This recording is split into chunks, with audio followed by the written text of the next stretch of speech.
नमस्कार दोस्तों, मैं धीरेन्द्र पुंडीर आप सभी का अपने इस YouTube चैनल पर स्वागत करता हूं।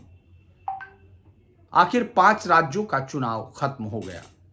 उत्तर प्रदेश का चुनाव, जिसको देश के आम चुनाव के बाद सबसे बड़ा चुनाव कहा जाता है, वहां भी अब सब कुछ सेट हो चुका। आप उन तमाम लोगों के जिन्होंने अपने लिए इस पूरे चुनाव को, खासतौर से बंगाल के चुनाव के बाद जो एक माहौल तैयार किया, यूट्यूबर्स की वो गैंग जो सड़कों पर उतर आए, जिनका पत्रकारिता में योगदान सिर्फ जातिवाद या क्षेत्रवाद या सिर्फ बैठकर राजनीति करने का रहा, वो अचानक आम जनता की निगाहों में हीरो बन गए। ये काफ़ी कठिन समय है उन तमाम लोगों के लिए जिनको पत्रकारिता में भी एक रास्ता बनाए रखना होता है, यानी सच और गलत के बीच एक रास्ता बनाना होता है। सिर्फ रिपोर्ट करना भर नहीं होता, रिपोर्ट के पार क्या होने जा रहा है उसको भी बताना पत्रकारिता के उसूलों में होता है। खैर, उत्तर प्रदेश के चुनाव पर वापस लौटते हैं। उत्तर प्रदेश का चुनाव ऐसा लगा, आप लोग ये सोच रहे होंगे कि वो चुनाव यहीं लड़ा गया, इन 403 विधानसभाओं पर लड़ा गया, लेकिन ये चुनाव लगता है कि बंगाल से शुरू हो गया था। बंगाल में ममता बनर्जी की जीत ने अचानक उन सबको उत्साहित कर दिया जिन लोगों को बीजेपी से कोई वैचारिक, जो राजनीतिक विचारधारा है, उसकी लड़ाई से ज़्यादा एक नफरत की लड़ाई है।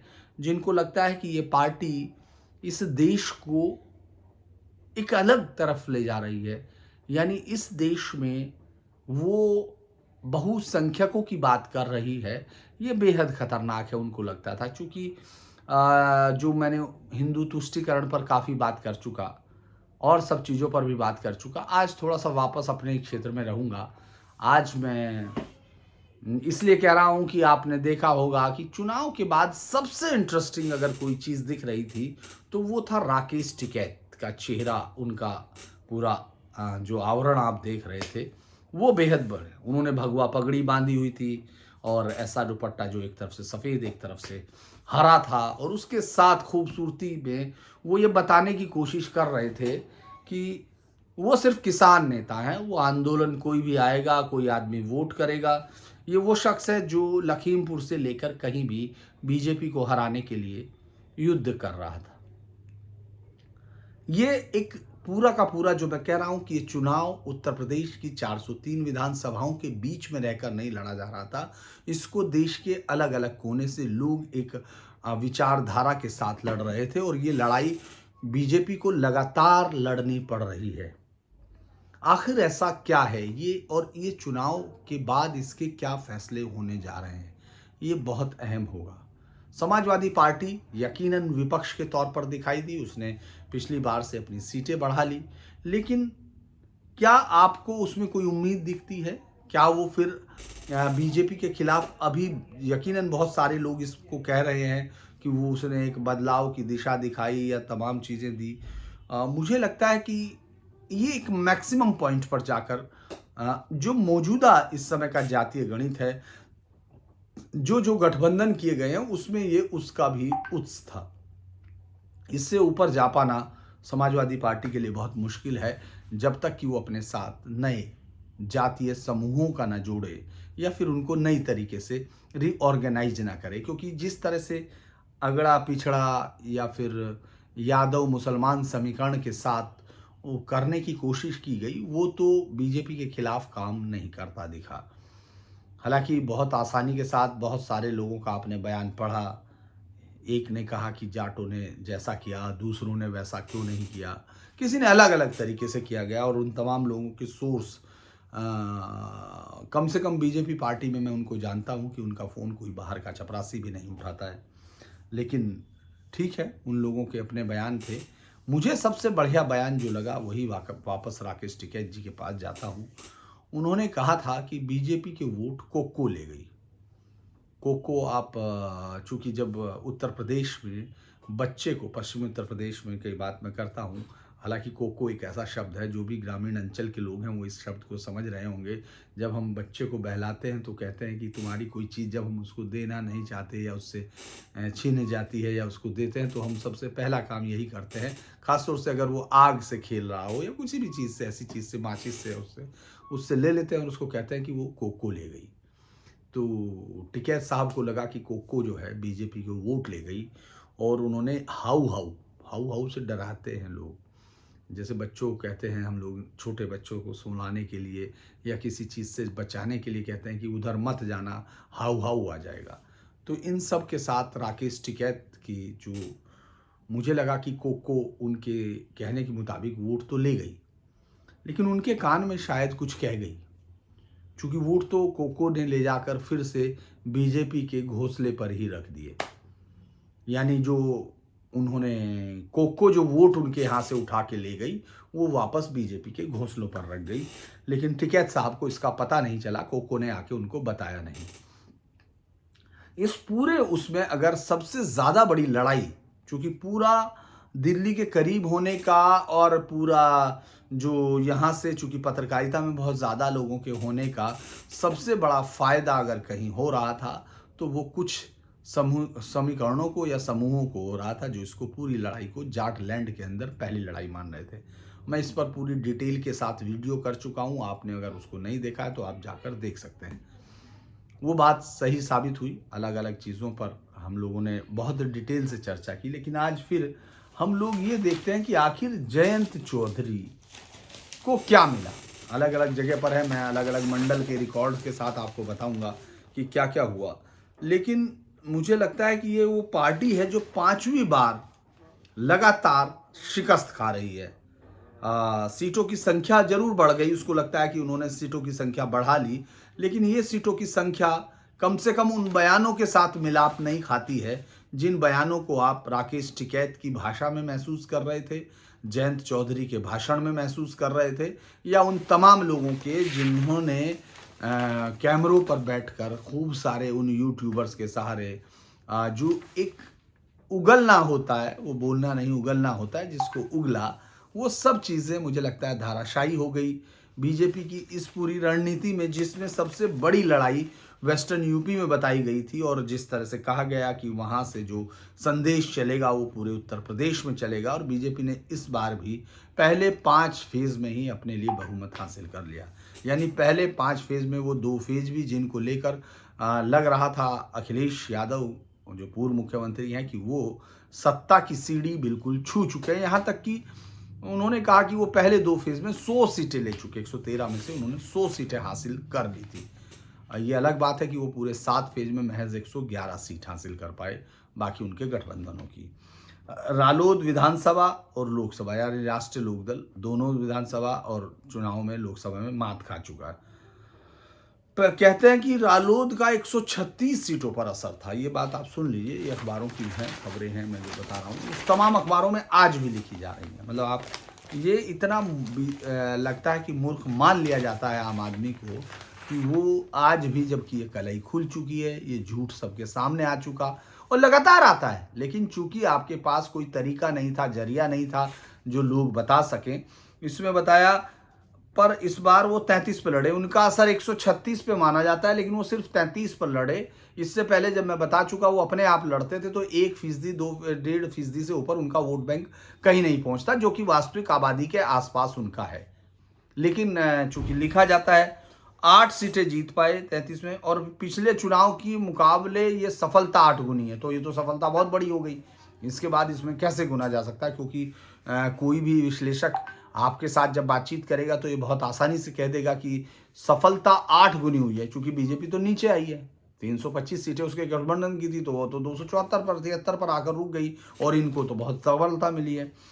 तो 8 गुना। और लेकिन जो वो थिंक टैंक था, इसमें थिंक टैंक भी लिखा है, उनके पास थिंक टैंक भी है।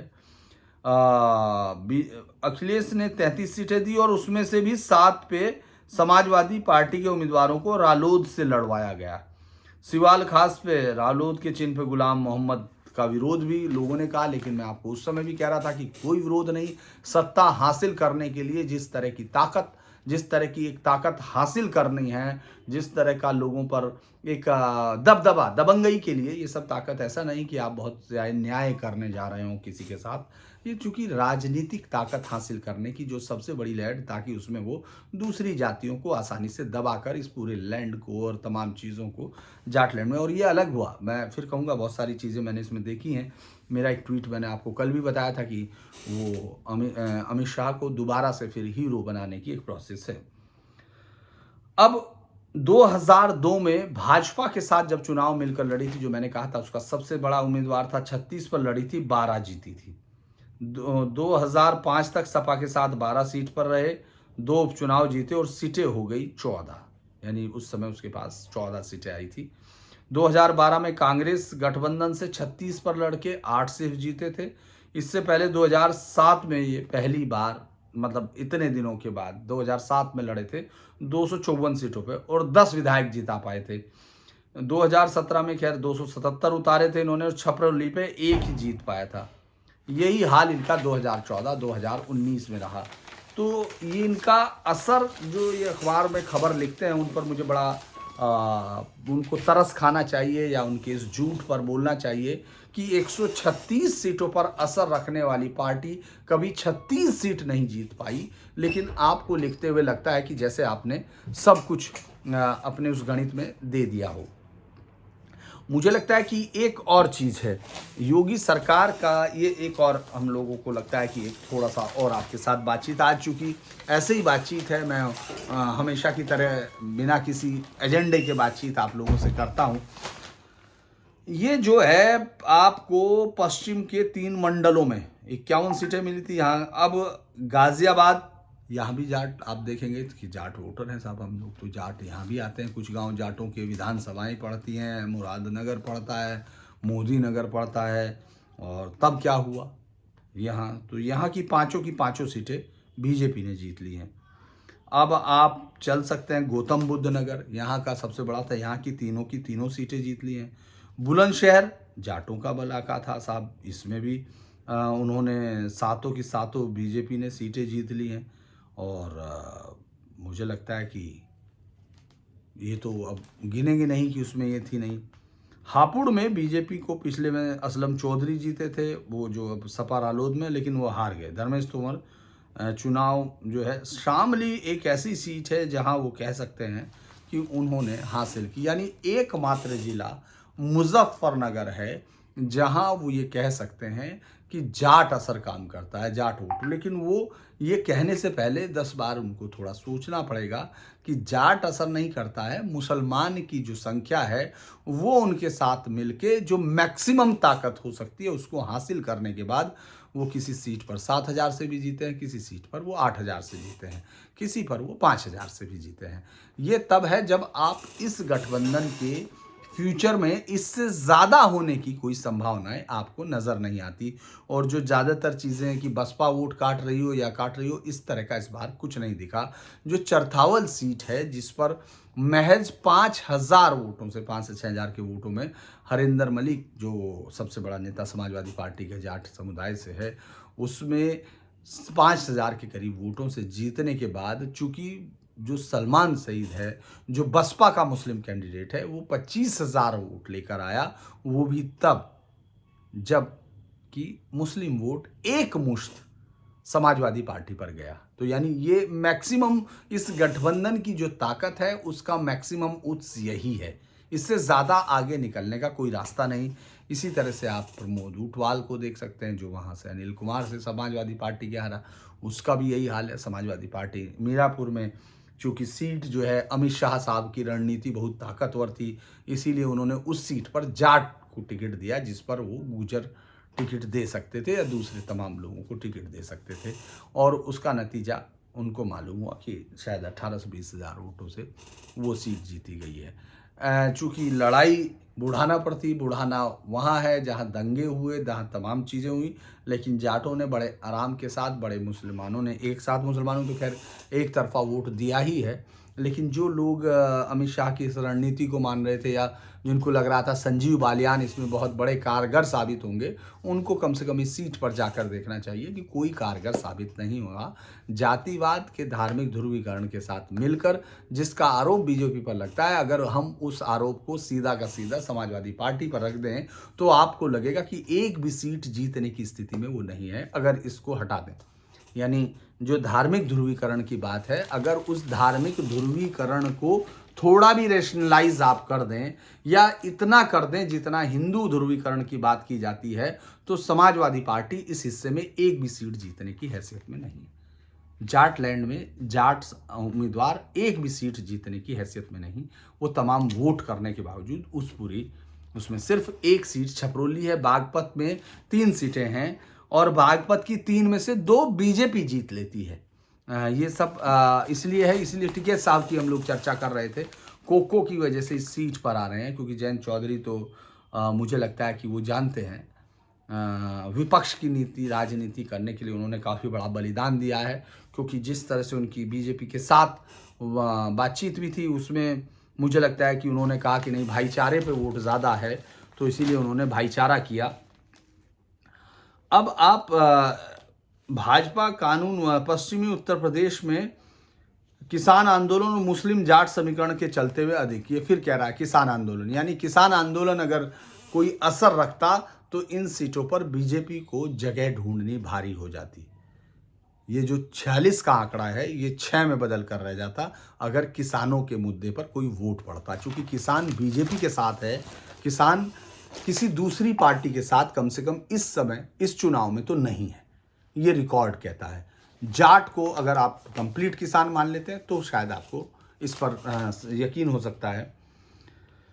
2017 में तीनों मंडलों की कौन कौन से मंडल आपके रहे हैं, अगर आप इसको देखेंगे, मेरठ, मुरादाबाद व सहारनपुर मंडल, यही तीनों जाट मंडल कहलाते हैं। इनमें से अगर आपको 71 में से 51 सीटें बीजेपी ने जीती थी और 20 विपक्ष ने, लेकिन इस बार 31 सीटें यानी सिर्फ 10 सीटें बढ़ी हैं और इनको सबसे ज़्यादा 17 सीटें समाजवादी पार्टी रालोद गठबंधन ने कहाँ जीती है, मुरादाबाद मंडल में, जहाँ मुसलमानों की आबादी अपने आप में बहुत कुछ कह देती है, वहाँ जाटों के वोट के साथ उसने एक जीत हासिल की है।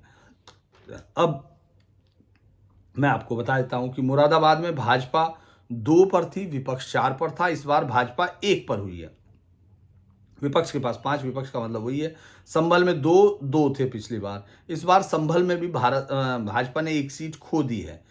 रामपुर में 2 और 3 थे, इस बार भी 2 की 2 सीट रामपुर में बरकरार रही। अमरोहा में 3 सीट थी पिछली बार, इस बार 2 रह गई हैं बीजेपी के पास, और बिजनौर में 5 सीट थी, इस बार 4 रह गई हैं। यानी इसको जो मैं बार बार कह रहा हूं कि इस पूरे चुनाव में कहीं भी कोई मुकाबला समाजवादी पार्टी या जयंत चौधरी का गठबंधन नहीं दे रहा था।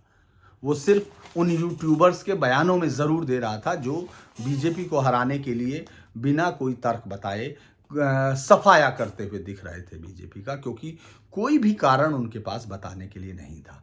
ये सब चीज़ें जो बिजनौर की सीट है वहाँ आपको मुस्लिम वोटर्स की तादाद हर सीट पर आपको इतनी दिखेगी कि वो जीत के लिए उसको थोड़ा सा भी सहारा मिलता है तो जीत जाए। लेकिन वहाँ भी 5 में से 4 सीटें इस बार, मतलब पिछली बार 5 जीती थी, इस बार 4 सीटें जीती हैं और 8 में से 4-4 का हिसाब बराबर हो गया।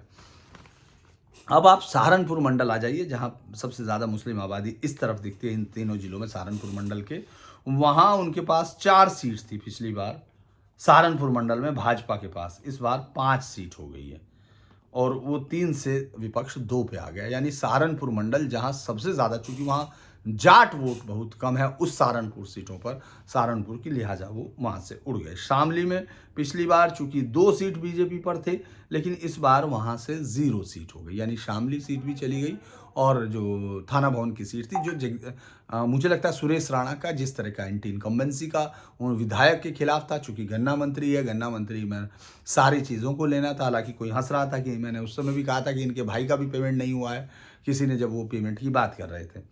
मुजफ्फरनगर की 6 सीटें पिछली बार बीजेपी के पास थी, इस बार वहाँ सिर्फ 2 सीटें आई हैं। मैं आपको बता चुका कि क्या क्या कारण था और कितनी सीट पर कितने वोट मिलने के बाद ये समीकरण बैठा पाई है। अब आप चले जाते हैं मेरठ मंडल की 28 सीटें हैं। पिछली बार मेरठ में 6 सीटें थी। मेरठ वो हिस्सा है जहां मुस्लिम आबादी बहुत ज़्यादा है, वहां 3 सीटें, यानी बीजेपी ने इस बार वहां 3 सीटें गायब की हैं, जबकि उसके पास पिछली बार 7 में से 6 सीटें थी। बागपत में बीजेपी के पास 2 थी, इस बार भी 2 है। बागपत ही जाटलैंड के लिए सबसे ज़्यादा लिखा जाने वाला शब्द बागपत है। वहां आपके पास 3 में से 2 सीटें बीजेपी को मिल गई हैं। गाजियाबाद में 5 की 5 साफ कर दी हैं। हापुड़ में 2 की बजाय 3 कर दी हैं। बुलंदशहर में 7 की 7 सीटें बरकरार रखी और गौतम बुद्ध नगर में 3 की 3 बरकरार रखी। ये सब चीज़ें वो हैं, जबकि कई मिथक इस सरकार के टूटे हैं। मैं ये बता देना चाहता हूँ, एक तो 1990-80 के बाद कोई भी नोएडा सीएम नहीं पहुंचा। योगी कई बार गए, क्योंकि नोएडा में सबसे पहले वीर बहादुर सिंह थे, जब मुख्यमंत्री थे नोएडा गए, उनकी कुर्सी चली गई। नारायण दत्त तिवारी मुख्यमंत्री बने, वो भी नोएडा के सेक्टर 12 में नेहरू पार्क का उद्घाटन करने के लिए आए थे और चुनाव हुए और कांग्रेस की सरकार ही चली गई।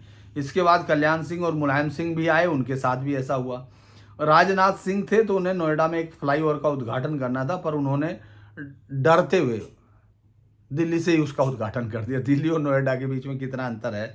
और अखिलेश यादव 5 साल रहे तो उन्होंने नोएडा आने की ज़रूरत ही महसूस नहीं की। 5 वर्षों में कई बार योगी आए और उसके बाद जीत गए। राम मंदिर में कोई पूजा नहीं करता था, क्योंकि वहाँ लगता था कि राम मंदिर में पूजा की तो शायद मुसलमान नाराज हो जाएंगे, लेकिन ये मिथक भी टूट गया। अब 1-2 चीज़ें और मुझे लगता है कि आपके साथ बातचीत करनी चाहिए, क्योंकि कल किसी ने कहा था कि जमानत कैसे होगा, उस पर भी एक और इंटरेस्टिंग चीज़ मुझे लगता है, जो चूँकि मैं बात करना चाह रहा था। अभी बहुत सारे डाटा हैं, डाटा पर बात करना बहुत इंटरेस्टिंग होगा, लेकिन मुझे तो टिकैत की आगे की रणनीति क्या होगी इस पर भी बात करना। मैं इस बारे में आपसे उत्तराखंड पर भी बात करना चाहता था, क्योंकि उत्तराखंड भी मैं ही देख रहा था, लगातार गया था, लेकिन उस पर बात नहीं कर पाया। उत्तर प्रदेश ही इतना ज़्यादा अपने आप में रंगीला है कि उस पर बात करने से आपका मन नहीं बढ़ता, सुनने से और मेरा करने से।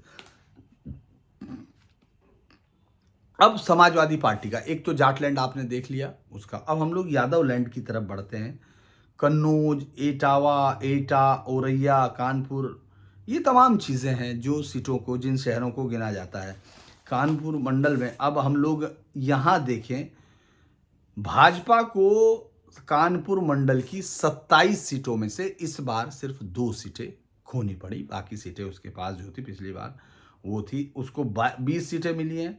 और समाजवादी पार्टी इस पूरे मंडल में महज, ये मुलायम सिंह यादव का गढ़ था और इस इलाके में भाजपा पिछली बार भी जीती थी। सपा का वो जो है शिवपाल सिंह यादव पिछली बार भी जीते थे, इस बार भी है। भरथना सीट जरूर इस बार उससे छीन गई है भाजपा से, और वो उम्मीदवार का विरोध जो है बार बार मुझे लगता है कि बहुत ज़्यादा था। इटावा सदर जीतने में समाजवादी पार्टी नाकाम रही और बसपा से संटू साहब उतरे, उन्होंने कुछ चीज़ें दी। औरैया में 3 सीटें थी, इस बार सपा ने 2 ले ली। विधुना से विनय साक्य के जो चले गए, वहाँ मैंने बताया साक्य बहुत सारे थे, और भाजपा के टिकट पर उतरी विनय साक्य की बेटी, चुनाव हार गई। भाजपा के कब्जे में सपा के आ गई, प्रदीप यादव ने हरा दिया। औरैया सदर पर गुड़िया कठेरिया कब्जा रहा। भाजपा फर्रुखाबाद की 4 सीटों पर कानपुर में है, और भाजपा ने कन्नौज में छिबरामऊ और तिरवा के साथ इस चुनाव में कन्नौज सदर पर भी कब्जा जमा लिया। कानपुर देहात की 4 सीटों पर भाजपा बनी रही। कानपुर शहर की 10 में से भाजपा के पास 7, सपा के पास 2 और कांग्रेस के पास 1 सीट थी। इस बार भाजपा को 7 और कांग्रेस को 3 सीट, वो माफ़ कीजिएगा, समाजवादी पार्टी को 3 सीट मिल गई। कल एक मुरादाबाद शहर सीट को मैं गलत पढ़ गया था, उस समय वो था। अगर हम लोग देखें कि क्या हुआ, पिछली बार फर्रुखाबाद में 2017 में भाजपा को 4 मिली थी, इस बार भी 4 मिली है। इसमें यादव भी हैं, इसमें मुसलमानों की बहुत बड़ी तादाद है।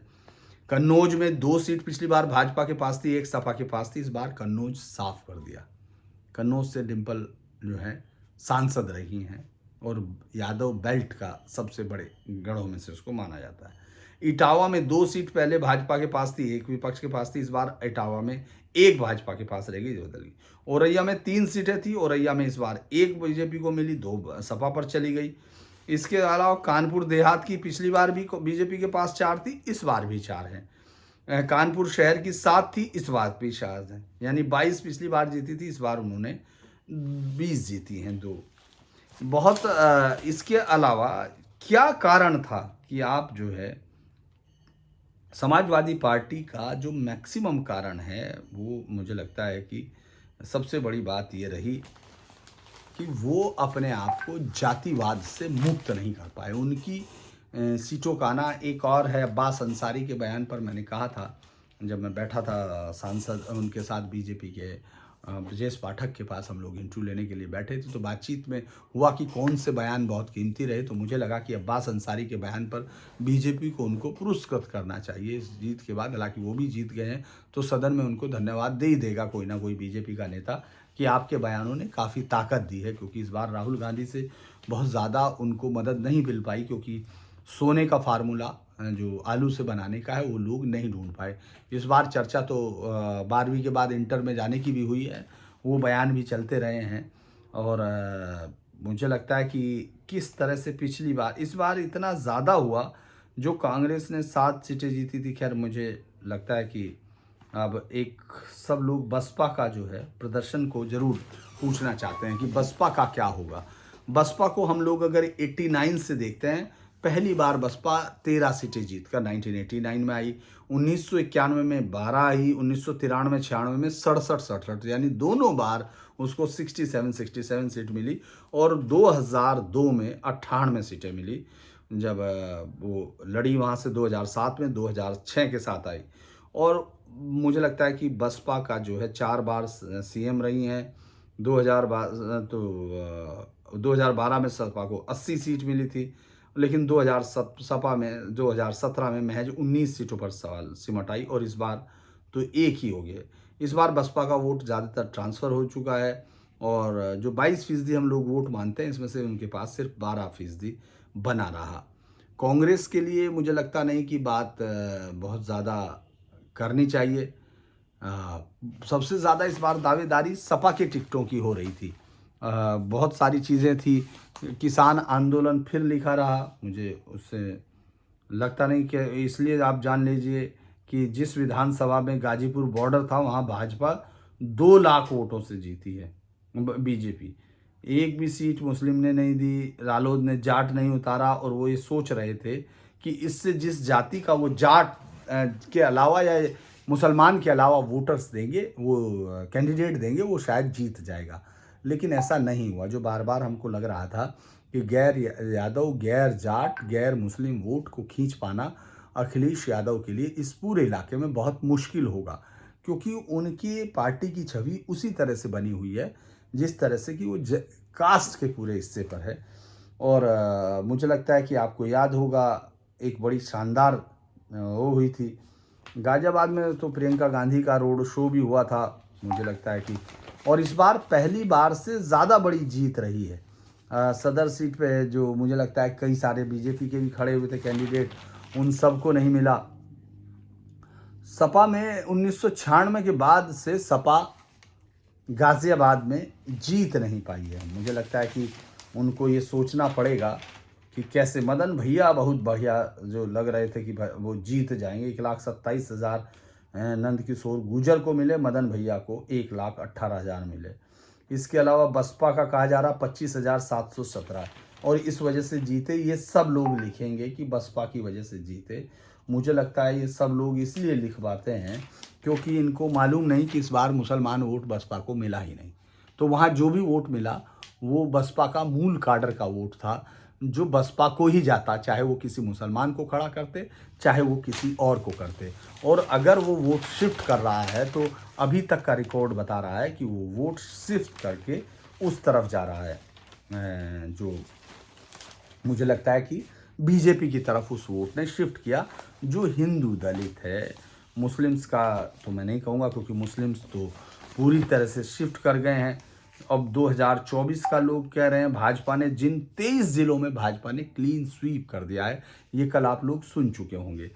मुझे लगता है कि बहुत सारी चीज़ों पर अब हम लोगों को अब मंत्रिमंडल ज़रूर बीजेपी का दिखेगा कि वो किसको बनाएगी। हम लोगों को किसको कहते हैं सबसे ज़्यादा, नई सपा है, नई हवा है, ये सब लोगों को कहा कि पिछड़ी जाति के नेताओं को उन्होंने टिकट शामिल कराया। अब इसको जब हम लोग ये कह रहे थे उनके नेता की बड़ा दांव है, यही दांव चुनाव के बाद अब उनको लग रहा है कि यही पत्रकार सब लिख रहे हैं कि साहब अब ये उनके खिलाफ हो गया।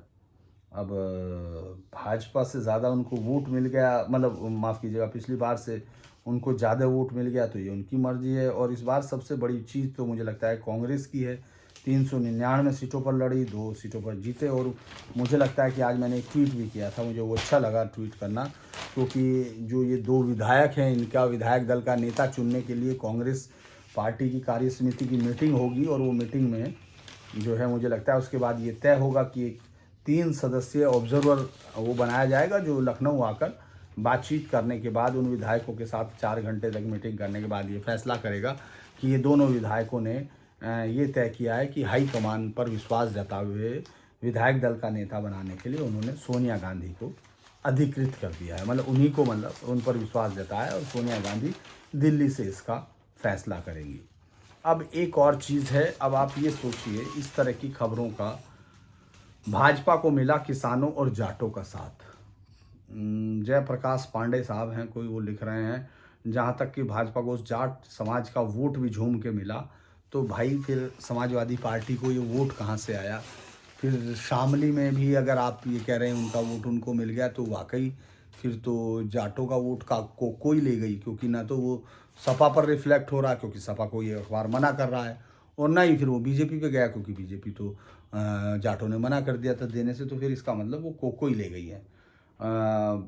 जाट समाज भ्रम फैलाया गया था, मुझे लगता है गन्ना बकाया, खैर इन सब का मैं, बागपत को रालोद का गढ़ माना जाता है, वही मैं आपको बता रहा था कि ये सब चीज़ें बीजेपी के पास करें। पश्चिमी उत्तर प्रदेश में अफसा खैर प्रदर्शन प्रभावित हुआ, ये फिर कह रहे हैं, मतलब वो कहना क्या चाहते हैं ये मुझे मालूम नहीं है। पूर्वांचल के कुछ मंत्रियाँ बलिया में दोनों मंत्री हार गए। कुछ और भी डाटा, बड़ा अच्छा इंटरेस्टिंग डाटा था जो मैं आपके लिए ढूंढ रहा था, क्योंकि 4 जहां सबसे बड़ी सीटें थी जिनको लेकर आपने तमाम पत्रकारों को देखा होगा। निघासन, जहां खीरी की वो सीट जहां उन किसानों के ऊपर ट्रैक्टर वाली बात की गई, तो वहां बीजेपी का शशांक वर्मा जीत गए। हाथरस में जहां दुष्कर्म पीड़िता के जो हुआ था उसमें उनके एक्शन भी हुआ, हालांकि पुलिस ने जिस तरह से रात में शव को जलाया था उसको लेकर सरकार की बहुत छिछालेदर हुई, लेकिन एक्शन के बाद भी सरकार को जिस तरह से एक एजेंडे में घेरा गया, वहाँ की जनता में भाजपा की अंजुला सिंह को विजयी बना दिया। उन्नाव में जहाँ दुष्कर्म पीड़िता का हर आदमी उसका सब बोलता था, आपने देखा होगा वो कितने ताकतवर उसमें रहा, लेकिन भाजपा के पंकज गुप्ता रिकॉर्ड से जीते। मथुरा को लेकर तमाम लोगों ने ये कहा कि साहब ये फिर बीजेपी वहाँ नया मुद्दा बना रही, वहाँ भी जो है मथुरा से श्रीकांत शर्मा 1 लाख वोटों से जीते। मुझे लगता है कि धनंजय सिंह हार गए, थोड़ा सा माफियाओं की भी इन्होंने बात की है, 7वीं बार जीत गए। राजा भैया का एक तो चली गया है, उसने कहा था कि ना जीते हैं ना जीतने दूंगा, तो वो जीते तो नहीं है। कम से कम इस बात में तो राजा भैया का ज़्यादा वो रह गया कि वो जीता नहीं है और जीतेंगे भी नहीं, ये उन्होंने कह दिया था। हालांकि इन्होंने बताया है, अब मैं इसको अभी नहीं कह पा रहा हूँ कि कितनी सीटें। यूपी में 62% महिला ने वोट दिया, पुरुषों का वोट फीसदी 59% रहा। 75 में से 43 जिलों में महिलाओं ने पुरुषों से ज़्यादा वोट दिया। और ये तो अभी इन्होंने 2022 का दे दिया कि मतलब ब्राह्मण जो है 65% बस भाजपा पर गया, 16 सपा पर और बसपा पर भी। राजपूत 71% भाजपा पर गया, दूसरे नंबर पर वो सपा पर गया 11%, 4 पर। जाटव 34% भाजपा को मिला, 10% सपा को, 47% बसपा को मिला। मैं इन पर कोई यकीन नहीं करता हूँ इस तरह के डाटा पे। मुझे लगता है कि इस तरह के डाटा, इसमें तो 8% वोट बीजेपी को भी दिया है मुसलमानों का। ये बड़ा मुझे लगता है कि ये बहुत ही अच्छा और बहुत ही सच्चा पत्रकार होगा जिसने इस तरह का सर्वे किया है। किसान आंदोलन से निपटी नाराजगी 4 जिलों मुजफ्फरनगर, शामली, मेरठ और बागपत तक सीमित रही। बागपत मैंने आपको बता दिया 3 में से 2 रही, लेकिन भाई को भी ये शक है कि वो मिनी पंजाब यानी चौथा चरण था, वहाँ पीलीभीत और लखीमपुर में 12 सीटें भाजपा ने जीत ली। पिछली बार से ज़्यादा सीटें भाजपा को मिली। भाजपा यहाँ 4 सीटें पिछली बार से ज़्यादा जीती है। दूसरा एक और, चूँकि देश वाली जाट और उन सब का किसी ने कहा था, वो बात मैं मानता हूँ कि अमरोहा और उस सब के इलाकों में जब मैं अलग-अलग जगह घूम रहा था, तो वहाँ ये संख्या अलग-अलग है। जो यहाँ के जाट हैं देश वाली, और जो बाहर से पंजाब से आए हुए जो लगभग 200-300 साल पहले इस हिस्से में आए थे, उनकी अलग है। और वो ज़्यादातर बीजेपी को वोट मिला है, उन जाटों का वोट बीजेपी को मिला है। ये बात किसी ने मुझे इस पर करेक्ट किया था, मैंने उनकी बात पढ़ी थी। कमज़ोर बसपा का फ़ायदा दूसरे चरण में फ़ायदा भाजपा को मिला, ये कह रहे हैं। हालांकि 8 सीटें कम हुई थी, 38 से 30 पर आ गई थी। 16 में से 15 सीटें जो है भाजपा ने जीती आरक्षित में। बसपा के वोट से भाजपा ने मुस्लिम वोट, मतलब बसपा के वोट से भाजपा ने मुस्लिम बेल्ट में अपनी जान बचाई है। खैर, यादव लैंड, फिर इसमें एक शुरुआत होगी जाट लैंड, जिसमें जाट लैंड में जो जाटों का वोट जाटों को नहीं मिल रहा है, या जाट पार्टी नहीं जीत पा रही है, लेकिन ये जाट लैंड है। यादव लैंड में भाजपा ने 46 सीट जीती, 7 का नुकसान हुआ और बड़ी बढ़त बनाने में नाकाम रही। मिनी पंजाब रामनगरी, भाजपा की 13 सीटें। मुझे लगता है कि सबसे ज़्यादा सीटों को यहीं भाजपा को नुकसान उठाना पड़ा होगा, क्योंकि अयोध्या में कड़ा संघर्ष बना। राजा भैया की योगी लैंड, योगी का किला से बसपा के गढ़ में सपा 46 जो सीटें हैं, वहाँ एक सीट जो है मुझे लगता है कि बीजेपी को मिली। अब कई लोगों ने कहा कि भाई साहब बड़ी सियासत है, अब उनका क्या होगा जयंत चौधरी का। मुझे लगता है कि इस पर हम लोग फिर बात करेंगे। आज के लिए तो मुझे लगता है टिकैत साहब की वो लाइन मुझे अच्छी लगी कि वोट को ले गई, तो फिर ये कहाँ से आ गए। एक बहुत ही अच्छी, आज चूँकि मन तो मैं कुछ पढ़ रहा था, लेकिन फिर भी मुझे लगा कि आपके साथ कुछ और शेयर करना चाहिए। सहारनपुर मैं बता चुका हूँ, डिस्ट्रिक्ट वाइज आपको बताने का कोई मुझे नहीं लगता कि आप भी बोर हो जाएंगे, इतना लंबा हो चुका है। मंडल वाइज भी मैं आपको बता चुका हूँ, और उस पर बहुत ज़्यादा वोट अब हमको नहीं बताना है। एक छोटी सी मुझे लगता है कि मेरी पसंदीदा कविता आज मैं पढ़ रहा था, शायद हमारे पास वक्त है, शायद अभी हमारे पास वक्त है कि हम वह हों जो हम हैं और न्याय करें। कल सत्य एक अत्यंत बेवक्त मौत मरा, और गोकी हर एक इसे जानता है। वे ढोंग करते हैं, किसी ने उसके लिए फूल नहीं भेजे हैं। अब वह मर चुका है और कोई रोता नहीं। शायद हमें शोक और विस्मृति के बीच दफन से कुछ पहले अपनी मौत और जिंदगी का मौका मिलेगा कि हम जाएं सड़क दर सड़क, समुंदर दर समुंदर, बंदरगाह दर बंदरगाह, और सबके ऊपर आदमी दर आदमी, ताकि हम पता चलाएं कि उसे हमने या अन्यों ने मारा। क्या वे हमारे शत्रु रहे या हमारा प्यार था जिसने वह अपराध किया, क्योंकि अब सत्य मर चुका है और अब हम न्याय कर सकते हैं। पहले हम संदेहास्पद क्षमता के हथियारों से युद्ध करना पड़ा और अपने को आहत करते हम यह भूल गए कि किस चीज़ के लिए हम लड़ रहे थे। हमने कभी नहीं जाना कि किसका था वह रक्त जो हमसे आकर लिपटा।